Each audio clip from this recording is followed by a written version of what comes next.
Let's start with I know most of the things about you, but to our audience who might not know you so well, how did you get into crypto? How did you get into trading? Yeah, so I got into crypto from hearing about it on the actually technology forums. Like I was always been a nerd, and then I saw a lot of memes and a lot of posts about Chainlink back in 2017. Of course, I knew kind of heard about Bitcoin like from the sidelines. There's this like parallel currency that people are like trying to buy drugs with and such. I never got into it. Actually got really interested in crypto starting in the basically the rise of Chainlink during the bear market in 2017. I Those who didn't have weren't around, any. basically, Link was the only thing that was going up in the bear market. Yeah, and the holders got quite kind of clowned for believing in the coin, and it was like I think 20 cents when I discovered it, and then they started to build. Yeah, I think it was one of the very first cults, really. Like they were called the Marines, and they were saying we will hold, and we believe in Sergey, and such and such. So.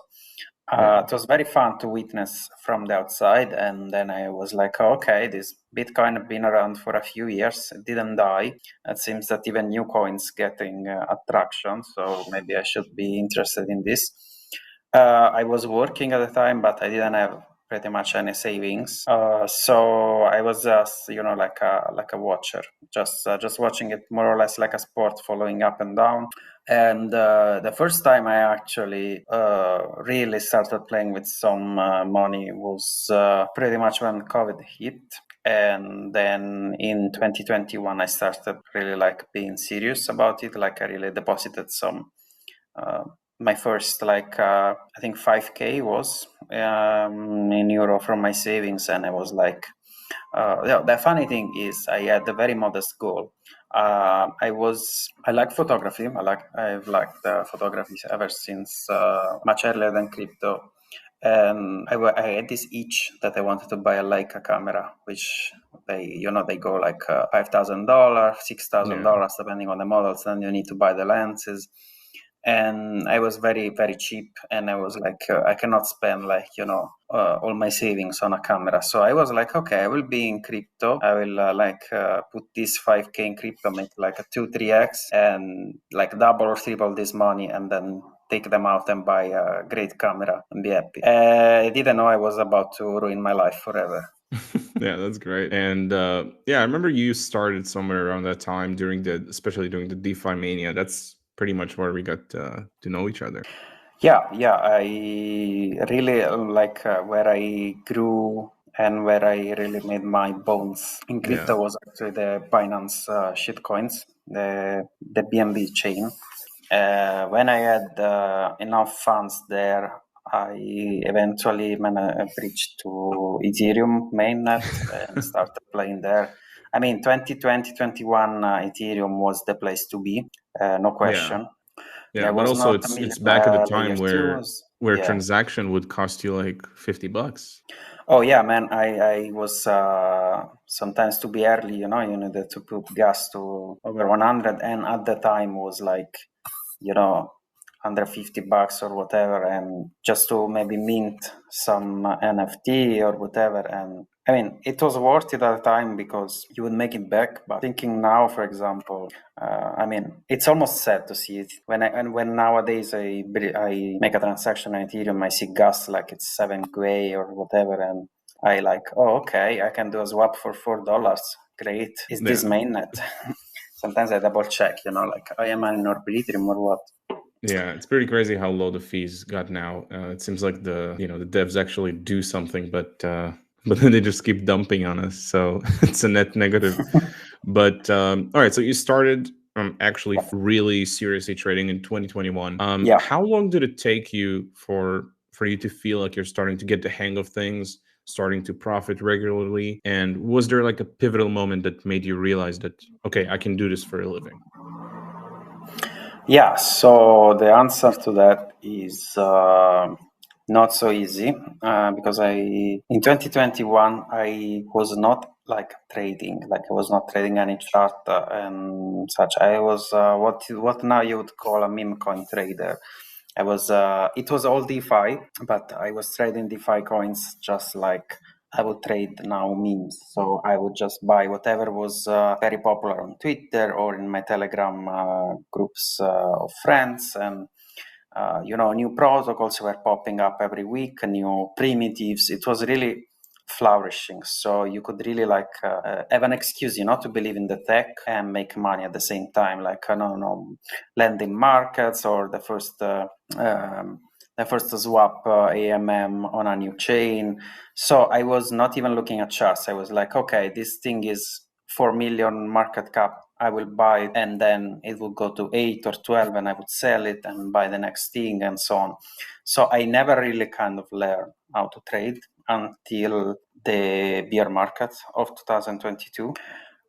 So I didn't know if, for example, I could do this for a living. I didn't know if I was just lucky, hitting everything and making money like an idiot, or not, or it was something like to skill.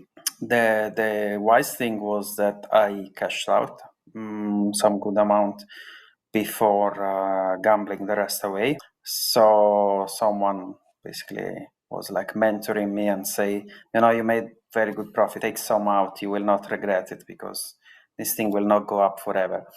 In 2022, I started really like trading. Like I decided, okay, maybe it's time that I put this capital to use and learn some skill really as a trader. So I started really like learning risk management and technical analysis and what is perpetuals and blah, blah, blah.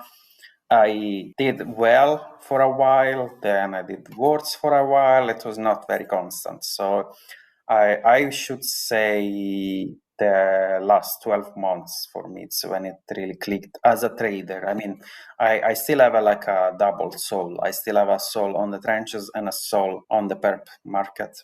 But I would say in the order books when it really clicked for me was exactly this year. Mm-hmm. And when I realized that, like... what I do is reproducible, when I know that no matter the market conditions, I can squeeze some money out of the market, and I don't even, it's not something that is just due to favorable market conditions, but it's something that, I can make day in, day out. This is something of the last 12 months for me. Yeah. And how do you feel like learning to trade perps affected your trading in the trenches, in DeFi and meme coins and things like that? Do you feel like it somehow helped you to improve, or do you feel like it can even set you back because you suddenly start to think more logically or give charts a meaning and etc.?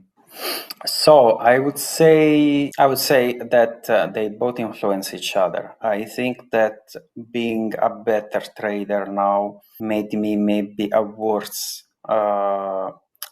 meme coin trader, because maybe I see now things more in terms of gradual profits, or at least partial profits, and sometimes I take out from bags at some certain targets, where if I just left if I consider them as lottery tickets, as I would do at the beginning, maybe I would distract more. But of course, a very large number of them would go to zero. So difficult to put that in a log, like with the perp traders. I cannot say, of course you remember the winners, you don't remember the losers. So for every time I sold the partial at 2-3x, you don't remember all the ones that went to zero. So it's like this. What made me better is risk management in general, and this helped me also with the on-chain, with the spot, because more or less when knowing where you're wrong and knowing how much you risk on each play, which is something that with on-chain you basically decide in the beginning. Like if you decide, okay, there is this coin, if you know that you're putting 1 sol, or if you're putting 10 sol or 100 sol, you know that this is the amount you're willing to go to zero. This is your small R, basically. This is what you're willing to lose. So having to do this, mental calculations with trades, with perps, like with my entries and with my stop losses, can be translated then to better risk management on chain. Like if it's something is under $1 million market cap, if I'm putting, I don't know, 50 sol, it's something extraordinary. It's something that, I must be extremely convinced. It's not something that you can just, gamble and wish you were lucky. It's something that becomes a little more structured, a bit more rational. Yeah. I mean, I feel like one of the best things probably that someone that trades perps and also on chain can have is like you said, is that risk management, which is again a double-edged sword, because then you will make probably less than you could have at your wins. But at the end of the day, I feel like longevity is probably the number one priority for almost everyone in this game. And we even have Nexus right now with I'll give him as an example because for today it's very relevant. He made millions with the airdrop from Hype, and he still decided to sell some, and it's just a game of that. Yeah, like even if it's 10x's from here, you want to make sure that you have something saved and etc.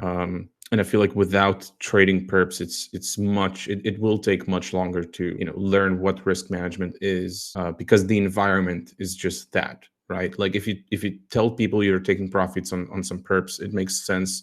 A lot of people welcome it. If you're taking profits on, if you're part of a community of some token or whatever, and you're telling people you're taking some profits, you will literally get attacked and like, oh, you're dumping on us, and like, no, not diamond handed or whatever that is. But that's definitely big. Yeah, man. For example, just for the people listening, we are in similar in some groups together with other people, and sometimes you see some coins we all buy at a similar price, and then this coin goes 2x, 3x, 10x, and then some, like 1 month later, some people write, oh fuck, I round trip this one to 0, and you're like, how the fuck, man? Like we were all up 2x, 3x, 5x. How it's possible that you really took nothing out, and then you were even complaining that this went to 0? And we are in the same group, we read the same messages, we see the same attention, we see the same narrative shifting. 1 week is AI, 1 week is animals, 1 week is whatever else. How it's possible now that people round trip? I think this discipline helped me to grow, maybe slower. I mean, just to make a very, very noticeable example, I bought Dog with Hat at a similar level of block praise, and he made 7 figures. I made much less because I kept taking profits. I mean, of course, with the hindsight, you can have regrets, but in general, I mean, I'm very happy where I am today. So, but again, I feel I grew up much more, rather than if I won big in a single ticket, and I would never know if I was just the luck of a lifetime or it was my skill. Yeah, but it's also survivorship bias, right? Like people, like for every person like Block Race, there's hundreds of thousands of people that round tripped really nice numbers. So you have to find some balance in the game. You either accept the fact that you'll be round tripping crazy numbers sometimes, or you have to accept the fact that you will be taking partials and stuff like that. And it's just a question of finding what is your balance, right? What is right for you? Because for some people, round tripping 100K, a million, whatever that is, it won't really affect them mentally that hard, right? They might be taking it easily, but some won't, right? So that's that. I want to talk about the challenges that you've had at the early days, both in trading on chain and both on trading in perps in a centralized exchange. What do you feel like were the most significant mistakes or just general challenges that you faced in the early days of doing each of those things, and how did you overcome them? Yeah, I will start with perps because they've been more challenging for me and also more a better school, maybe. So the biggest challenge for me was that even when I had invalidations on my trade ideas, sometimes I would override myself and just, for example, remove my stop losses, or if I didn't have a hard stop, just keep, finding excuses to keep a trade open, like, this was my invalidation on 1 hour chart, but 4 hours still looks good. Maybe we wait the 4 hour close, or maybe it's just a bounce of this MA. Maybe I will just let it run and such. And then you accumulate a big loss. So for me, biggest challenge was letting the losses get too big, and basically even when I had a clear idea where I would be wrong, just allowing the trade to continue past the point where it was time to cut. That was for me the biggest challenge, and something that, as I said, I started finally being in control only in the last 12 months. Yeah, I feel like it's probably because people don't realize that with leverage you can get liquidated. Because people are used to adding to bags and on big dips and whatever, with this whole idea of like it's not a loss unless you sell it at a loss or whatever, but with perps the exchange will stop the position for you. Yeah, I mean, many people have no idea of the simple math behind it. Like if you are long 2x leverage, to be wiped out, you need a minus 50% dip. But if you are 10x already, it's just 10% move, which in a volatile environment as crypto, especially for alts, can happen in a single day. So I think there is there is a school of there is two type of people who are good at micromanaging trades, and people who should set profit and stop loss and walk away. I realized that it took me a long time, but I realized I am the guy who better not to be in front of the trade. I'm very good at planning a trade, and by basically pretty much by studying my trade logs, I realized that I would have, and now I have a much better win rate if I just listen to my invalidation and targets and walk away from the trade. Like I can really close the chart. If I get stopped, I knew I would be stopped there. If I get filled, I knew it would be filled there, and that's it. It's just another trade. So that's a pretty common thing, by the way, as well. I mean, Salsa spoke many times about how when he's taking especially big positions, he will literally turn off his PC and just go for a bike ride for like a few hours. Yeah, it's the easiest way to remove emotion from the equation, because you're not in front of it, you're not having self-doubt, you're not having euphoria, you're not having fear. Just walk away. You had an idea. It's a game of probability. If it goes well, it goes well. If it doesn't go well, it was a game of chance. So if you did your homework before, like if you plan the trade with a certain reason and the market says you're wrong, there is nothing wrong. Let me say like this, it was worth the risk that you put. So 100%. And I mean, putting you aside, from your experience of interacting with people on CT and even in like group chats that you're in and etc., what do you feel like is the most common issue that other people have other than yourself, and how would you suggest them solving that issue?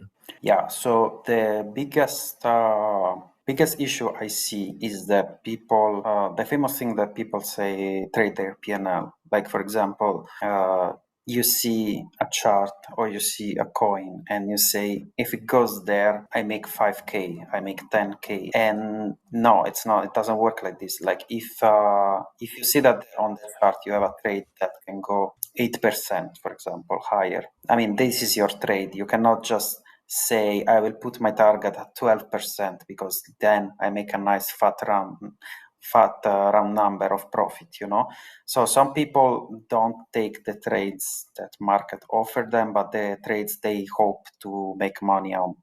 And the same thing for the losses. Like most of the people don't know where they are wrong. Like they are very easy to say, oh, if I'm right, I make this much. And they never ask themselves, if I'm wrong, how much I lose here. And sometimes I feel that the problem is backwards. Like, for example, some people say, oh, I want to lose maximum $1,000 on this trade, so I will put my stop loss here, because if it goes this much down, I lose 1,000. But probably it's wrong, because your stop losses should be put based on the chart. So maybe you get stopped and you lose the $1,000, but it was not the level where you should be stopped out. Maybe if you put a stop lower, you have a potential larger drawdown, and then in this case maybe you just gamble with less size, but the market would bounce, for example. Like, you need to respect the lines, you need to respect the levels. So some people have a fixed idea of how much they want to lose and don't respect where the chart needs to go, for example, to take liquidity, for example.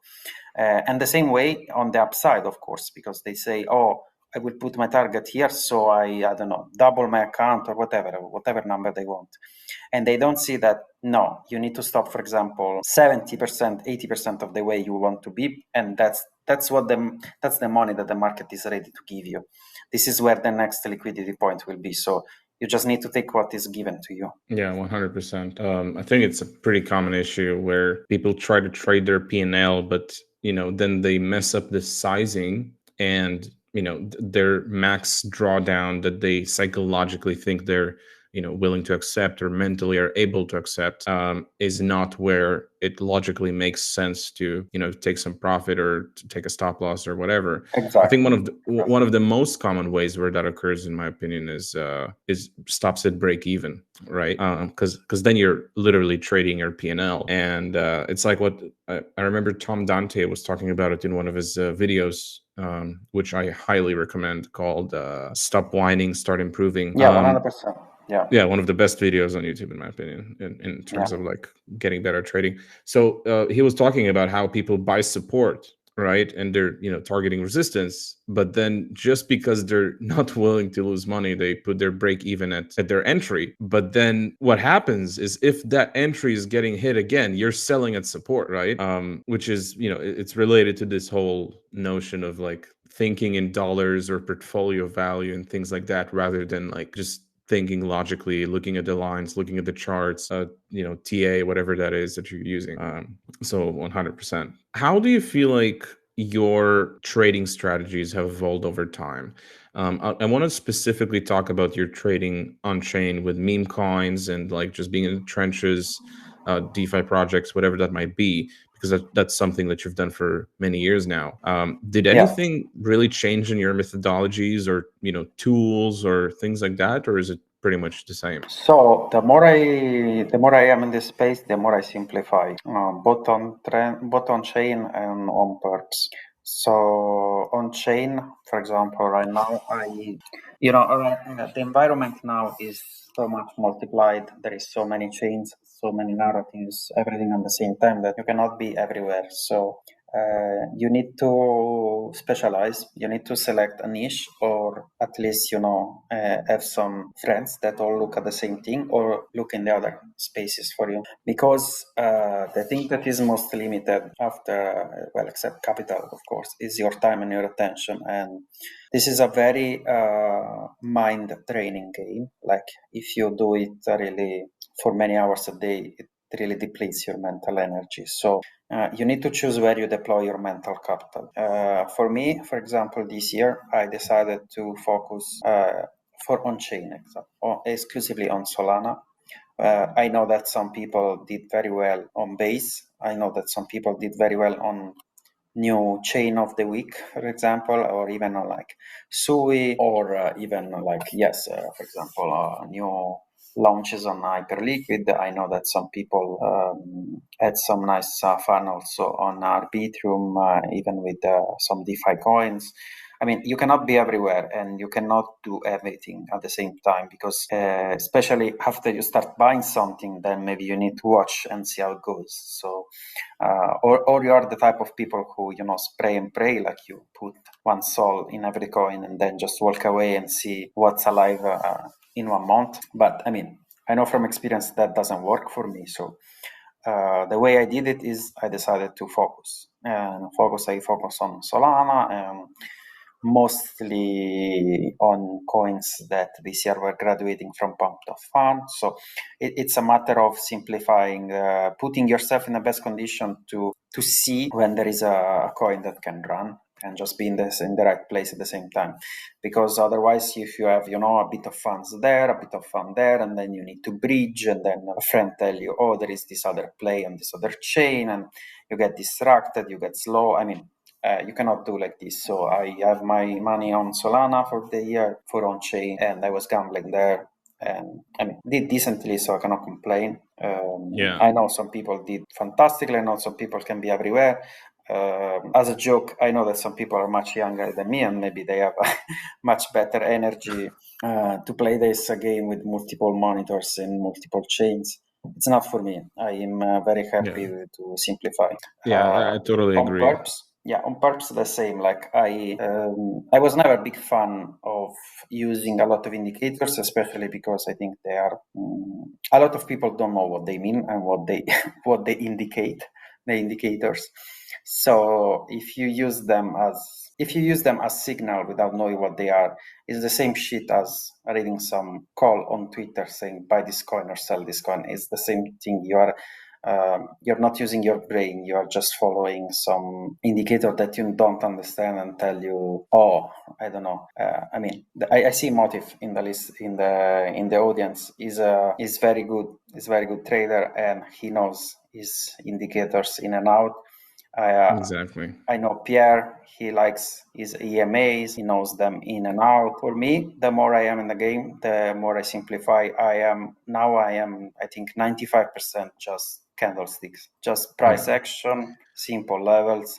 I don't even look at funding, open interest. I don't look at almost nothing, volume even. I just look at the candles and I see here I can buy, here I can sell. That's it. Here I'm wrong, I'm out. Very simple. Yeah. Well, we've had a lot of different guests on the show, and each, we've had people who say that they do use indicators. We had people that say that they don't. And we also had an episode with Motif, which was fantastic. If anyone missed it, you can go to the IDEX account and check it out. But I feel like it really is that thing where people use indicators and they just don't understand what they do or why they show what they're showing, which I think is just so important. Like even the simple things like RSI, people will have it on their chart and they look at the oversold and overbought and they just literally take it at face value at what the words mean without actually knowing that it's a momentum indicator. And obviously that means that usually oversold, overbought mean exactly the opposite of what most people think it means. But yeah, you definitely have to study things and make sure that it fits your style. Some people like having things simplified. Some people like having some people indicators simplify things for them, right? So it really just depends on who you are, how you work, and how you do things. Especially when it comes to being on many chains and stuff like that. It can easily confuse you, make you lose conviction, make you lose focus. So yeah, definitely I think people shouldn't dilute themselves and their attention so much between so many things. Which is hard. And that's what I want to ask you. How do you focus just on one thing? Like how, if you suddenly see, you're focused on Solana, for example, and you see a narrative evolving on Base or on Arbitrum, how do you make yourself stay focused on Solana and keep doing your thing and don't, feel bad, feel FOMO, whatever that is? So for me, it was a game of psychological growth. So psychologically, I feel, this is my experience with friends and in general with crypto Twitter at large. People in their mind very easily conflate missing on making money with losing money. Like in your head, they're very similar sensation. People feel that if everyone else is making money somewhere and they're missing out, it is almost the same psychologically as if they're losing money. And I feel if you work on this on yourself, it gets much easier to accept that. Of course, if you're doing good, because of course, if you're losing, it's difficult to accept that other people are winning somewhere else and you're doing the wrong thing. But if you are in your space, in your little pond, and you're doing your little things, and it works for you, there is no need to FOMO on a chain where you don't know what's hot, what's running. You don't know who are the right, for example, people to follow and things. So I feel staying in your lane is a matter of, like working on yourself, like psychologically accept that just because you're missing on some potential money, it doesn't mean you're losing. And I feel that for many people, these two things collide in their head. Yeah, 100%. And I can even see it with some people in our group chats and things like that. I'm, for example, I almost only trade perps and almost only majors. And I had a period where even if I was making money, I was talking to you guys in the group chats, and all of you were making crazy gains on shit coins on chain and stuff like that. And I had my periods where suddenly that felt bad.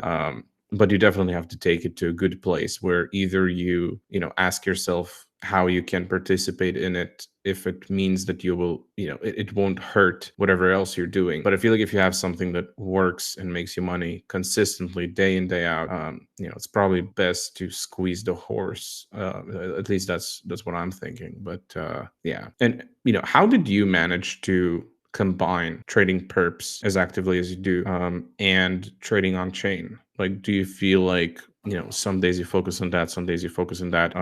If suddenly, for example, I don't know, you think Bitcoin is going to go down and you take a short, how does that affect your on-chain bias and things like that? So of course, some days or some weeks, one of the two gets the priority for me.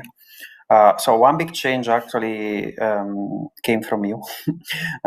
You suggested some time ago that I switch to focus more on the H4 charts rather than I was on very low time frame. I was playing on the 1 hour, on the 15 minutes charts with some success, but of course it means that I was intraday trading and very much needed my attention at all times on the charts.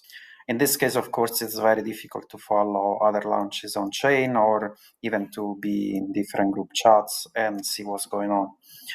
One big change, which actually was, in fact, profitable, both in terms of money and what in terms of free time for me, was to switch to a more H4D1 approach, so taking trades that could develop on the 4-hour and daily charts. Yeah, like all the old people on Twitter do that. Yeah. This combined with the thing that I was saying before, to let trades run with a clear invalidation and a clear target, so means I could be a bit more hands off. Like it was gradual, of course. I didn't go cold turkey to let it trade run. I have a tendency to micromanage them, to move stops, maybe because of course charts evolve and things. But anyway, switching to H4 free me a bit of time and attention to play more on chain. On chain is very reflexive, in my opinion, to Bitcoin charts. Like, okay, this cycle, for example, was dominated, of course, by Bitcoin, and in part also, I mean, especially for my case, by Solana chart itself. So whenever, of course, there was a trending environment, the on-chain situation was also very explosive. And when it was in a trending environment, a ranging environment, it was maybe more quiet, or at least you had to be very selective with your moves, also on chain. So it was a bit, like on and off. So when it was ranging and alts were also ranging, it was less plays on chain. So I was focusing more of trading, ranging perps, which gets kind of easy. You get in a kind of routine. Okay, you have your clear lines. Here you buy support. Here you sell resistance. See you tomorrow, and so on. When it's trending, the one thing that I had to learn, and I learned it in the last couple of years, was when something is trending, you just get in and let go, and you don't touch it. Mm-hmm. There is no. This is the best advice, in my opinion, from the Livermore book, The Reminiscence of an Operator. Like when something is trending, you don't have to do anything. And I think Mercury, for example, is a big supporter of this idea. Is very vocal about it on Twitter. Is really great at this. When the market is trending, you don't have to move a finger. You just need to keep your position as long as it's trending, as long as the trend is not invalidated on high time frames, you really have not to do anything at all. It's a funny thing because especially in the last couple of days where people were starting to talk about leverage with Bitcoin starting to chop around, higher 90s. And, we had a crazy liquidation day a couple of days ago. I think it was around $600 million liquidated in one day. So people started discussing leverage. And I replied to a tweet made by someone, I don't remember who, saying that it's funny to me because the way I see it, you need to be the most active you can be, and you need to use, a little bit of a higher leverage, the lower the prices, right? Like the higher the prices, the less active you should be, at least on the major side of things. And the less leverage you should be using. And me being lazy, that's the way I see things. Obviously, there are times where things go super mega crazy, like we had this, crazy run with meme coins on chain. So obviously, you shift your activities to those places. But I think especially when talking about like the core positions of your portfolio, like having, Solana, Bitcoin, Ethereum, you really shouldn't be that active unless you're daily taking some profit or something like that. It's like, just do less, focus on what's super hot and, young and things like that. And, move your attention there. If I can reply to this, I feel there's been a very big switch recently. I feel that Bitcoin breaking out from the range where we've been 6 months has been a bit of a wake-up call for a lot of people, because I feel as long as Bitcoin was ranging between 50 and 70, people were not happy, of course, that we were not, like trending.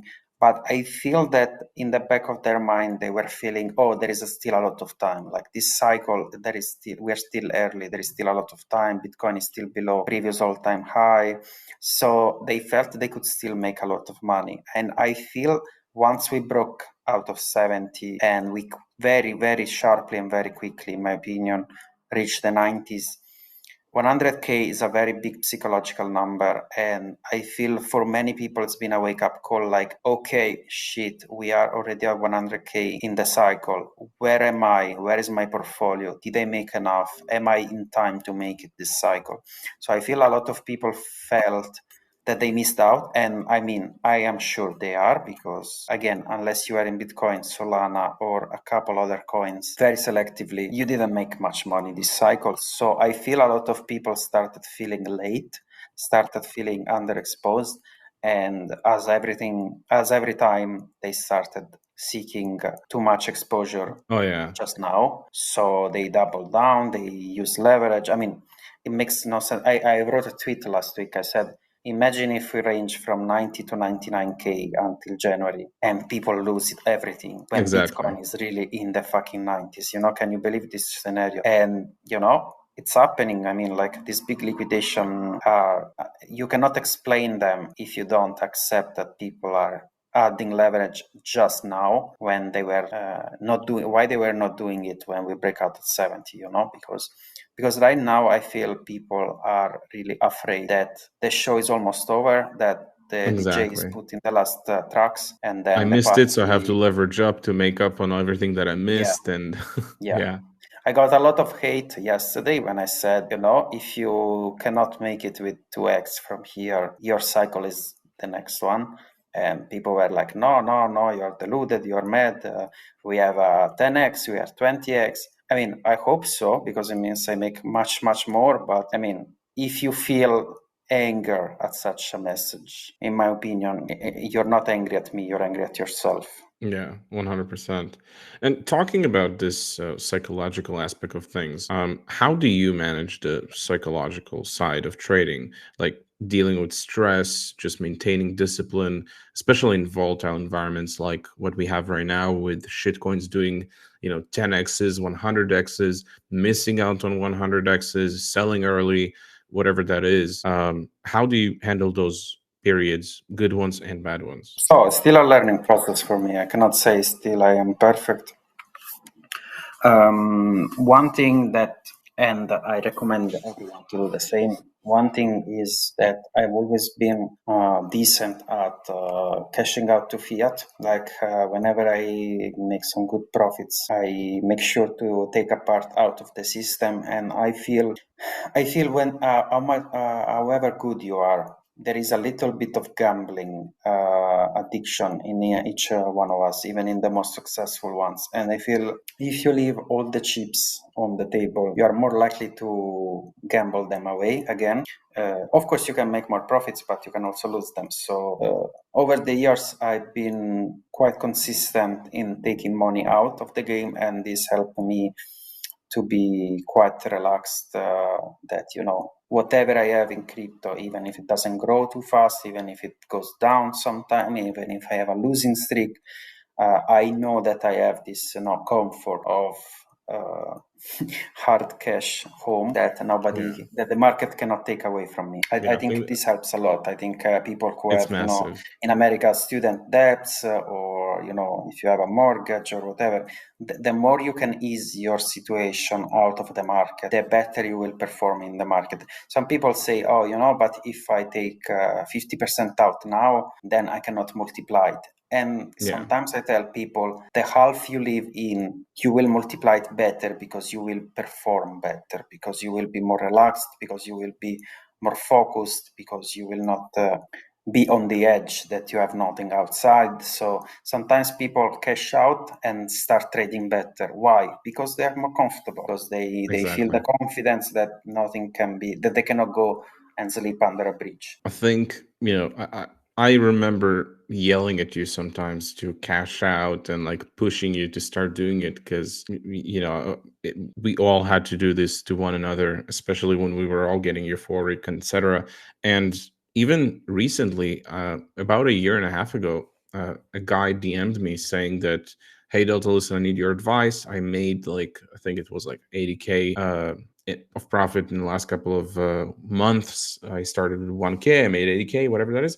And he said, I found my dream apartment and I really want to buy it. And I don't know if I should cash out to buy it or if I should keep trading. And I told him to just do that, right? So a couple of days later, he sent me actual pictures of the apartment saying that he bought it. And I made a post about it saying that how awesome that is, that this dude is, making his dreams come true. And it got so much hate. So many people were saying, oh my God, he could have 15x'd it or whatever that is. And so many people said that it's a horrible thing to do, which was just ridiculous to me because in my mind, like you said, the more you ease up on yourself, right? The better environment you create, not necessarily materialistically, but just securing yourself, right? Whether if it's with big savings accounts, with an apartment, with having a car, covering debts, mortgages, whatever it might be, the better you'll be trading. And it proves itself every single time. People just start focusing on actually taking good trades and they don't care what the result is. They just want to become better. Money is not the motivator anymore directly, but just being better at what you do, right?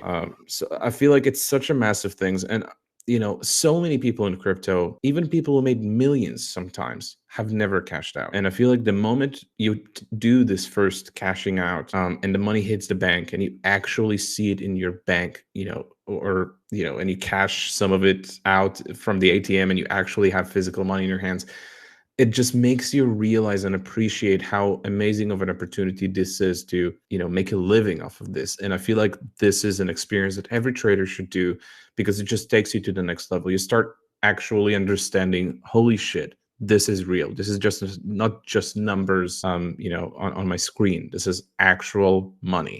And that dude proceeded on after all that hate and everything. A couple of weeks ago, I think last week actually, I posted it. He sent me an update. He said that he broke the 7-figure barrier.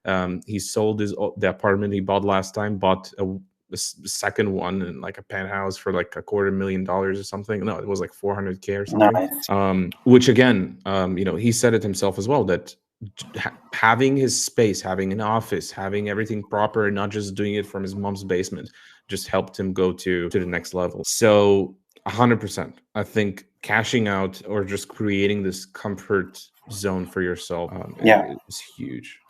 It also, again, psychological game, but it's funny how sometimes I don't want to disrespect money. I'm just saying, if you see a wallet and there is like 3k or 5k in it, and you say, okay, whatever, and it's parked there, and you look at it and says, okay, it's not much.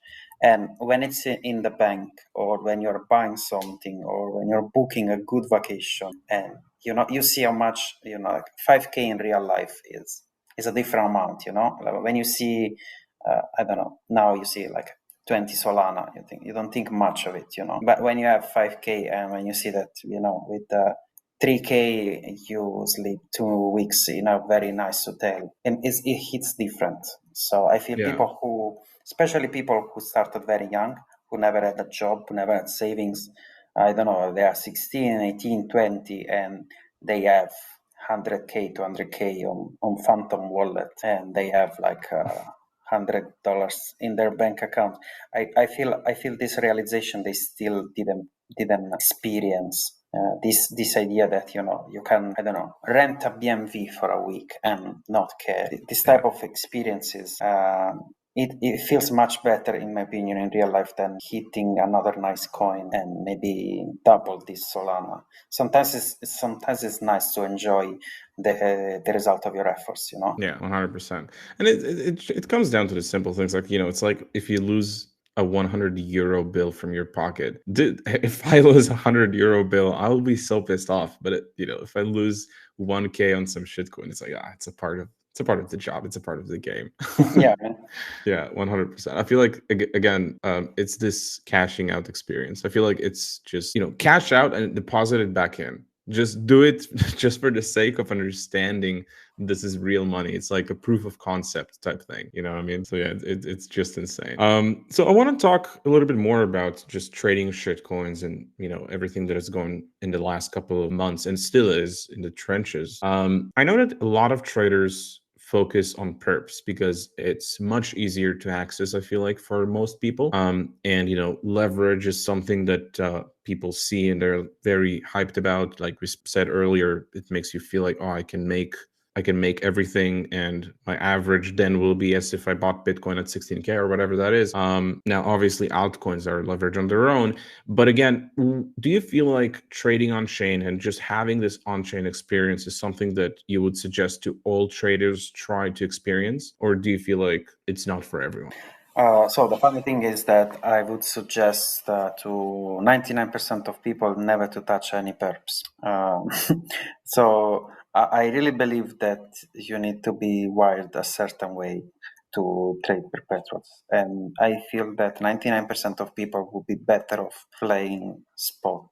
Spot doesn't mean memes exactly. I mean, like, I don't know, there's been very liquid plays on chain even this year, even if you catch, I don't know, stuff like Tau, stuff like Ondo, Sui, even Etina for a while was very good. Like, you can have multiple X's on spot, and which is how I built my capital in 2021. I didn't touch perps for a whole I think 18 months since I started trading. I was only spot, only on chain, and I mean, it was decent results, and I think it still can be done. It doesn't mean that you need to gamble in the at the lowest level of degeneracies. I feel that people underestimate. People, of course, say, "Oh, but I have $100, I have $1,000, and I will never make it if I don't use leverage." This is completely wrong. In fact, it's much easier to lose on perps, in my opinion, than with the decent spot plays, because there's been some coins that did very well this year, but if you look at the 1 hour chart, it was atrocious. Like atrocious. You could not find an entry. They would shake you out at any chance. They would not follow BTC. They would just completely schizophrenic. But if you just hold that coin for a single week, what you would see would be I don't know, plus 30%. Just if you go down on the 1 hour, you would get shocked 1,000 times. So for me, the opposite. I would not suggest perps to most participant in the game. It's a very specific things. It's in my opinion, just, of course, like there is always levels to the game. There is something even worse. There is options. There is, you can always find worse. But I feel even perpetuals, and especially the red button, like especially shorting, even in a bear market, you can get facts some as I said before, people have no concept of downside. So with perps, of course, the downside is infinite, and I feel even if you would use perps, most people should only stick to longs. I mean, even if in a bear markets, you can have decent bounces, a specific previous good levels. You can even play only longs in a bear market and still make decent money in a conservative way. But I mean, I think most people who should never touch the short button. I feel shorts in general should almost never be used as a directional trade, but mostly as a hedge for profits, or for example, to do some delta neutral strategies and such. I think in general, it's I actually wrote about this in the past. I think that it puts something also in your brain to see things in terms of downside, of like rooting for ruin, rooting for failure. It's something that scar your brain, and it's much better to always be optimistic, because you have the fortune to be in a space where you can have infinite potential. You're not in TradFi, you're not gambling for 2-3% a year. You have the potential to do a lot of gains. So why would you look for downside? I think really mentally, it's better if you never touch the short button. Yeah, I always thought that it really takes a next level trader to be shorting a lot and make good money off of it.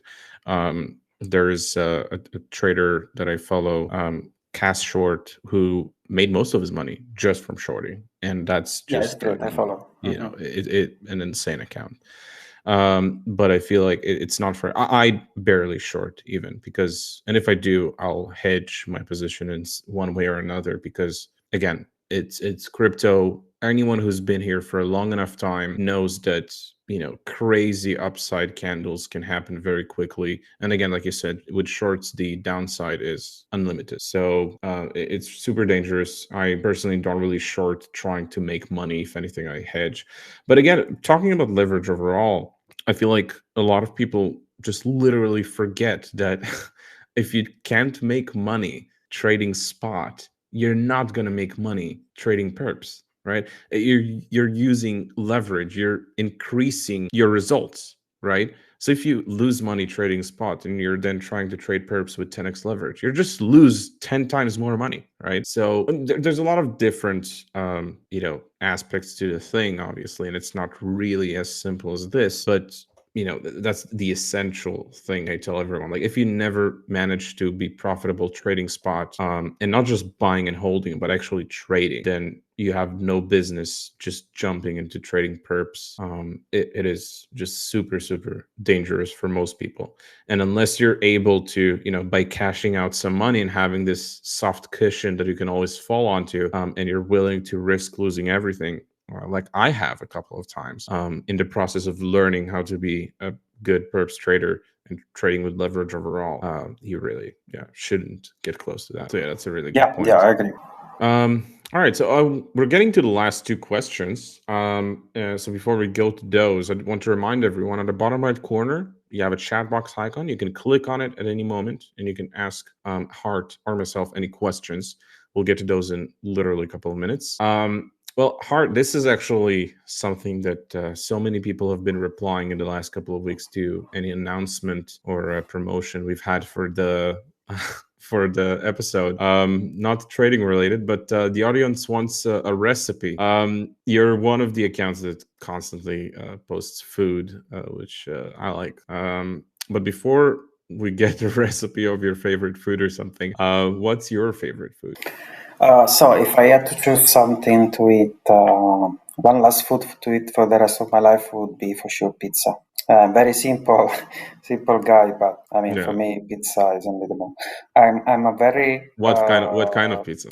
Oh, I mean, even just a classic margarita. But I mean, I for example, I'm a big fan of tuna and onion pizza. I'm a big fan of potato and sausage, which some people find Potato and sausage sounds strange. interesting. Potato and sausage is very great pizza, trust me. Especially if the potatoes get a bit crispy or a bit like nearly cooked. Very nice. Nice. But Yeah.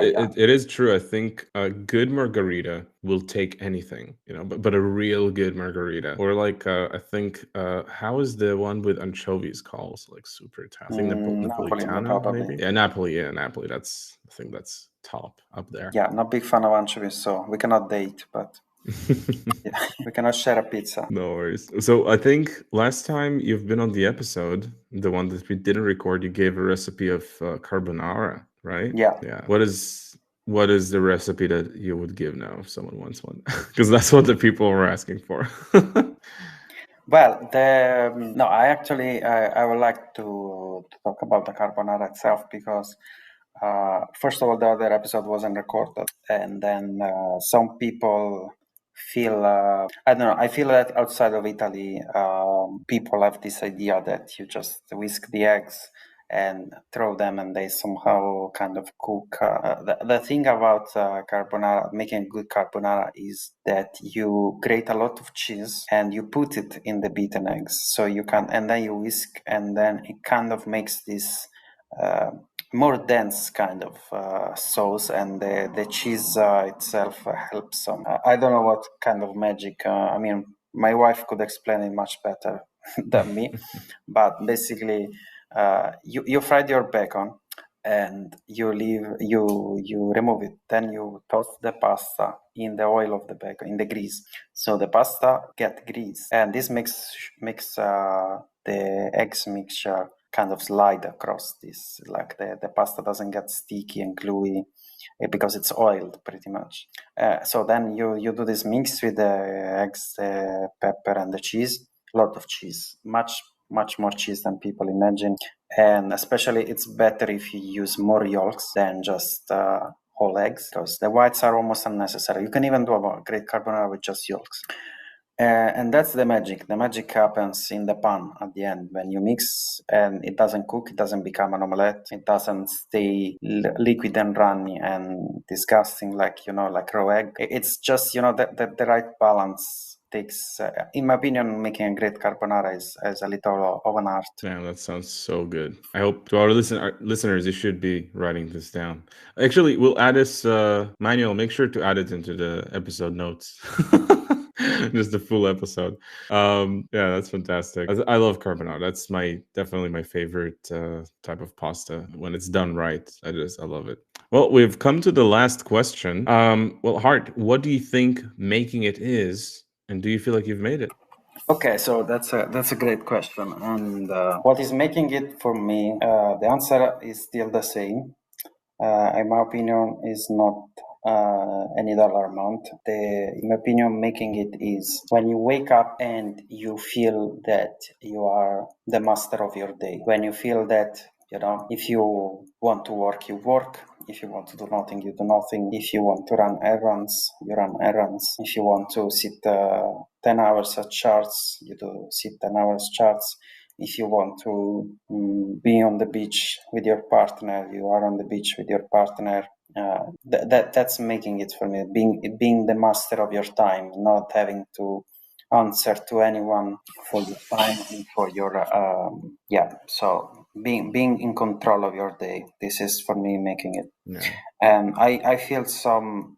I mean, it's not just, of course, money helps, but it's not completely just an economical thing. And some people have all the money in the world and all the time in the world, and they have nothing to do with their day, and that's a prison in itself. So that's not making it. Also, if you feel lost, if you feel you don't, how to say, if you feel this hole inside of you still, that then no money can fill it. Yeah, exactly. No vacations, nothing. So for me, being content and being able to basically be the master of your time is that's making it. Yeah, that's beautiful. I love the whole concept of like just feeling contempt, and I feel like that's one of the biggest things, where people are focused on like, trying to be happy, where really being content is like a whole other level that is so much more important. So yeah, Yeah, that's a it's like the fantastic answer. baseline, you know. Like Yeah, being exactly. happy is a momentary thing. It's a wonderful thing, but it's something that, you know, happens on specific episodes, specific days, specific news, specific events. I don't know. Some people recently in our group just became fathers, and I mean, you know, that's happiness. But if you are not like happy day to day, you are content, you are like satisfied, you are realized, it's a different thing. Like the baseline is that you should be that you feel you are in a good place in your life. Yeah, that's great. Let's take a look at the questions we have from the audience. We have Motif saying that I've really enjoyed walking around Napoli and the pizza was the best I've ever had. Well, I'm sure. Never been there, but yeah. We have Manuel Mandel, our producer, asking frozen pizza, or that is a big no. Well, depends on the brands. I would say if you must eat a frozen pizza, in my opinion, buy the most simple one possible, and then do a little adding of toppings yourself. Like, don't buy a pepperoni pizza, buy a regular classic pizza, add the salami and a little bit of oil yourself before baking it. It will be much better. Oh yeah, oil is a life hack on pizza. That's something I learned like last year. I've never been adding any oil to it, but it makes it so much better. Like a little bit of olive oil. Yeah. I actually have a pizza oven, so I haven't eaten a frozen pizza in like 10, 15 years. But back That's so at my nice. parents, where every now and then we would eat some, and yeah, pouring a little oil on the top before baking a frozen pizza is a game changer. Nice.